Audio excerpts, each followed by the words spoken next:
have a routine. Every Sunday morning, I go to the same small diner on the edge of town for a quiet breakfast and some reading. But for the past month, my peace was constantly interrupted by an older couple sitting a few booths away. They didn't just look, they stared, especially the woman. Every time I'd look up from my book, I'd catch her eyes on me, filled with a mix of longing and intense sorrow. Sometimes she'd have a tissue pressed to her face, trembling. It was unsettling. I usually wear vintage 1950s style dresses and bright headscarves, so I'm used to people looking, but this felt different. It felt personal.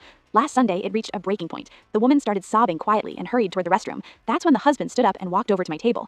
He looked exhausted, with heavy bags under his eyes. "I am so incredibly sorry," he whispered, his voice cracking. "My wife, she isn't trying to be rude. I felt I owed you an explanation before we made you too uncomfortable to come back."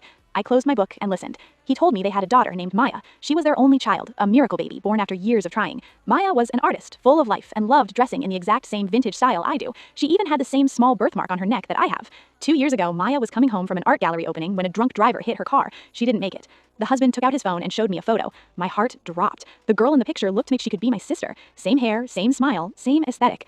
"Every time my wife sees you," he said, tears finally spilling over, "she feels like she's seeing a ghost. But for a split second, she feels like Maya is still here, just living her life, grabbing breakfast before heading to the studio." Then he asked for a favor. "Could you, just for 5 minutes, pretend to be her? Just let her tell you she's proud of you. It would mean the world to her."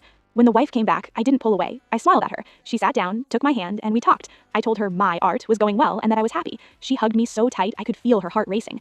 "I knew you'd make it, Maya. I always knew you were destined for great things." They left shortly after, but I stayed there for an hour crying into my coffee. I still go to that diner every Sunday. We don't always talk, but now, when I see them, I make sure to wave. Because for those 5 minutes, I wasn't just a stranger. I was the daughter they never got to say goodbye to.